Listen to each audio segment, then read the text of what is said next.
നാളുകൾ കഴിഞ്ഞുപോയി.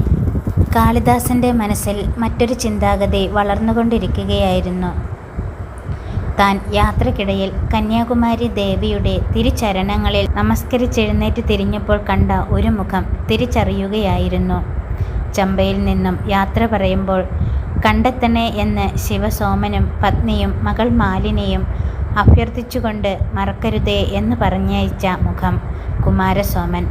മുടി നീട്ടി വളർത്തിയിരിക്കുന്നു. താടിരോമങ്ങൾ അധികമില്ല. എങ്കിലും ക്ഷൗരം ചെയ്യുന്ന ശീലമല്ല എന്ന് വ്യക്തമായിരിക്കുന്നു. ആ മുഖത്തെ കണ്ണുകൾ തനിക്ക് പരിചയമുണ്ടെന്ന് തോന്നി. രൂപഭാവങ്ങൾ താൻ കണ്ടു. പരിചയിച്ചത് ശ്രദ്ധിച്ചു നോക്കിയപ്പോൾ ശിവസോമൻ്റെ മുഖത്തിൻ്റെ ഛായയേയുള്ളൂ എന്ന് മനസ്സിലായി. അത് ശിവസോമൻ്റെ മകനായിരിക്കും എന്ന് ഊഹിക്കാൻ അല്പവും ബുദ്ധിമുട്ടുണ്ടായിരുന്നില്ല. കുമാരാ, വിളികേട്ട് കുമാരസോമൻ വെട്ടിത്തിരിഞ്ഞു നിന്നു. തൻ്റെ ഗ്രാമത്തിൽ നിന്നും എത്രയോ ദൂരം തൻ്റെ പേര് ചൊല്ലി വിളിക്കാൻ ആര് എന്ന ആകാംക്ഷ കുമാരസോമൻ്റെ മുഖത്ത് അത്ഭുതമായി വിടർന്നു നിന്നു. അങ്ങാരാണ്? അടുത്തെത്തിയ തന്നോട് കുമാരസോമൻ അമ്പരപ്പോടെ ചോദിച്ചു. സമുദ്രതീരത്ത് നടന്നുകൊണ്ട് കുമാരസോമനോട് കഥകളെല്ലാം വിശദീകരിച്ചു. താൻ ചമ്പയിലെത്തിയതും ശിവസോമൻ്റെ ക്ഷേത്രത്തിൽ അഭയം തേടിയതുമെല്ലാം. അനുജൻ്റെ മരണവാർത്തയറിഞ്ഞ് കുമാരസോമൻ നിയന്ത്രണം വിട്ട് കരഞ്ഞു. ആധ്യാത്മികതയുടെ ലോകത്ത് വിഹരിക്കാൻ ഇറങ്ങിപ്പുറപ്പെട്ട കുമാരസോമൻ്റെ മനസ്സിൽ സ്വന്തം ഗ്രാമത്തിലേക്ക് മടങ്ങണമെന്ന ആഗ്രഹം പൊട്ടിമുളച്ചു. തനിക്കതിന് കുമാരസോമനെ പ്രേരിപ്പിക്കാതിരിക്കാനും കഴിയില്ലായിരുന്നു. മകൻ എത്രയോ വർഷങ്ങൾക്കു ശേഷം തിരിച്ചെത്തുമ്പോൾ ആ അച്ഛനമ്മമാരുടെ സന്തോഷം എത്രത്തോളമായിരിക്കുമെന്ന് തനിക്ക് ഊഹിക്കാമായിരുന്നു. അവിടെ നിന്നും വടക്കോട്ടുള്ള യാത്രയിൽ എത്രയോ ദൂരം കുമാരസോമൻ കൂടെയുണ്ടായിരുന്നു. നർമ്മദാ തീരത്ത് പ്രതിഷ്ഠാനപൂരത്തിലെത്തിയാണ് വഴി പിരിഞ്ഞത്. അവിടെ നിന്നും മഹിഷ്മതിയിലേക്ക് പർവ്വതനിരകൾക്കിടയിലൂടെ യാത്രാപഥമുണ്ടായിരുന്നു. പിന്നീട് വിദിശ വഴി ചമ്പയിലെത്താമെന്ന് വാണിക സംഘങ്ങൾ പറഞ്ഞു. കുമാരസോമൻ ആ വഴിയെ പോകാൻ തീരുമാനിച്ചു. പശ്ചിമദേശം കൂടി കാണണം എന്ന ചിന്താഗതി മനസ്സിൽ നിറഞ്ഞു. ഹിമാലയത്തിലേക്കുള്ള ഒരു സന്യാസി സംഘത്തോടൊപ്പം കുമാരസോമനെ വിട്ട് താൻ പശ്ചിമ തീരത്തേക്ക് യാത്ര തുടർന്നു. കുമാരസോമൻ ചമ്പയിൽ എത്തിയിട്ടുണ്ടാകുമോ? വിവാഹം കഴിഞ്ഞ് കുടുംബജീവിതം ആരംഭിച്ചിരിക്കുമോ എന്ന് അറിയണമെന്ന ആഗ്രഹം മനസ്സിൽ വളരുകയാണ്. യാത്ര വലിയ പ്രയാസമായില്ല. ക്ഷിപ്രയിലൂടെ യാത്ര ചെയ്യാൻ തോന്നി. തോണി ലഭിക്കുമെങ്കിൽ 3-4 ദിവസങ്ങൾ കൊണ്ട് ചമ്പയുടെ തീരത്തെത്താം. അധികം വൈകാതെ കാളിദാസൻ പോകാൻ ദിവസം നിശ്ചയിച്ചു. ആരെയെങ്കിലും കൂടെ അയക്കാമെന്ന് വിക്രമാദിത്യൻ വളരെ നിർബന്ധിച്ചു. അത് ആവശ്യമെന്ന് കാളിദാസന് തോന്നിയില്ല. അന്ന് രാത്രിയിൽ ക്ഷിപ്രയിലൂടെ ജീവരക്ഷയ്ക്കായുള്ള ഏകാന്ത പ്രയാണമായിരുന്നു. ക്ഷിപ്ര തന്നെ കാത്തു. ചർമ്മണ്വതിയും യമുനയും ഗംഗയും തനിക്ക് വഴിതെളിച്ചു. ദിവസങ്ങൾ കടന്നു പോയപ്പോഴേക്കും കാളിദാസൻ്റെ മനസ്സിൽ ഋതുക്കൾ ഒന്നൊന്നായി വരികയും പോകുകയും ചെയ്തു. താളിയോലകളിൽ ശ്ലോകങ്ങൾ ഒന്നിനു പിറകെ ഒന്നായി തെളിഞ്ഞു. പുതിയ രചന പൂർത്തിയായി. ഋതുസംഹാരം എന്നു പേരിട്ട രചനയിൽ കാലത്തിൻ്റെ ചിറകടിയൊച്ചകളും പുഞ്ചിരികളും വ്യക്തമായി പ്രതിബിംബിച്ചു. നുജലൻ ഒപ്പമുണ്ടായിരുന്നെങ്കിലും പലപ്പോഴും കാളിദാസൻ്റെ ഭാവം മനസ്സിലാക്കി നുജലൻ വിട്ടുനിന്നു. ക്ഷേത്രപരിസരത്തോ കുമാരസോമൻ്റെ അടുത്തോ സംസാരിച്ച് സമയം നീക്കി. അല്ലെങ്കിൽ ഗുരുകുലത്തിൽ പോയി ഗ്രന്ഥങ്ങൾ പരതി. നിജുലൻ്റെ കവിഭാവനയും ചിലപ്പോഴൊക്കെ വിടരുകയും ചെറു കവിതകളായി രൂപപ്പെടുകയും ചെയ്തു.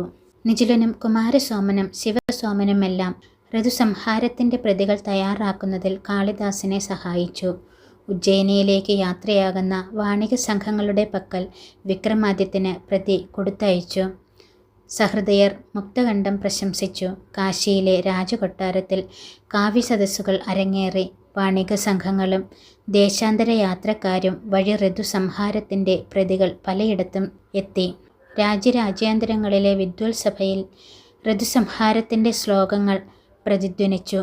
കാവ്യാസ്വാദകർക്ക് അവയിലെ വരികൾ നിഷ്പ്രയാസം മനഃപ്പാഠമായി. വിദിശയിൽ നിന്നും ദശാവർണ രാജാവ് അഗ്നിമിത്രൻ്റെ നിമന്ത്രണവുമായി ആൾ വരാൻ അല്പവും വൈകിയില്ല. വിദിശയിലെ വിദ്വത്സദസ്സിന് മഹാനായ കവിയെ ആദരിക്കണമെന്ന ആഗ്രഹം മാത്രമാണുണ്ടായിരുന്നത്.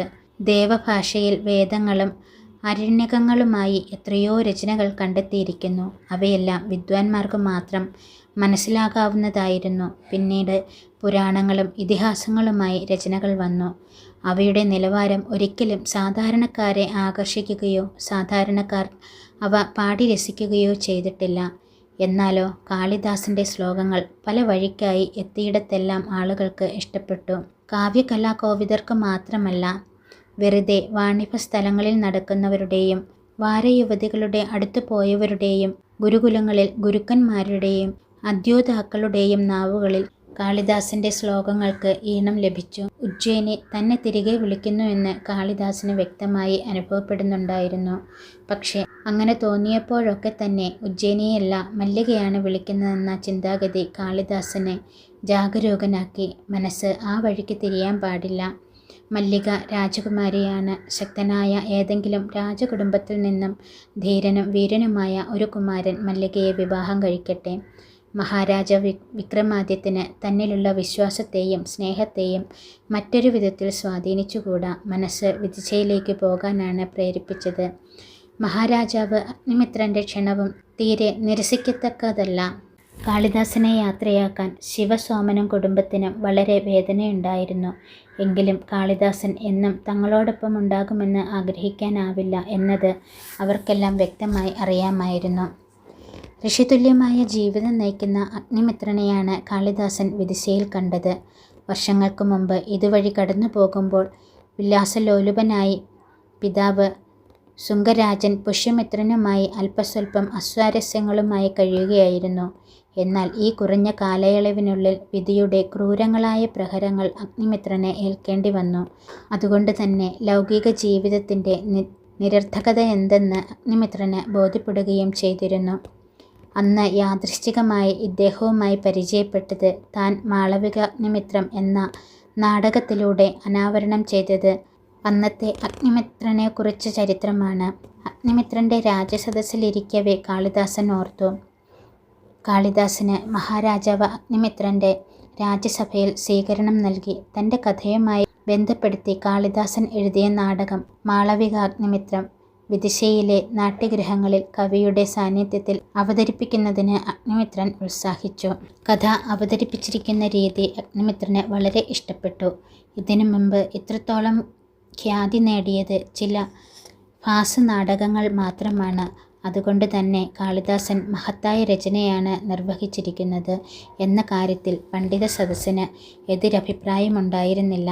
തൻ്റെ യുവത്വം തിരികെ എത്തുന്നതായി അഗ്നിമിത്രന് തോന്നി. താനും വിദർഭ ഭരിച്ച മാധവസോമൻ്റെ സഹോദരി മാളവികയുമായി വിവാഹം നടന്നത് ചില വിശേഷാൽ സാഹചര്യങ്ങളിലായിരുന്നു.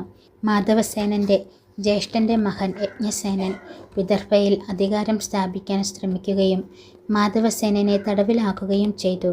തൻ്റെ സൈനിക സഹായം കൊണ്ട് യജ്ഞസേനയെ പരാജയപ്പെടുത്താൻ സാധിച്ചു. എന്നാൽ തൻ്റെ പിതാവ് ബന്ധുക്കൾ തമ്മിലുള്ള സംഘർഷം അവസാനിക്കട്ടെ എന്ന ഉദ്ദേശത്തോടെ മാളവ പ്രദേശം യജ്ഞസേനനും വിദർഭ പ്രദേശം മാധവസേനനുമായി വിദർഭയെ വിഭജിച്ചു.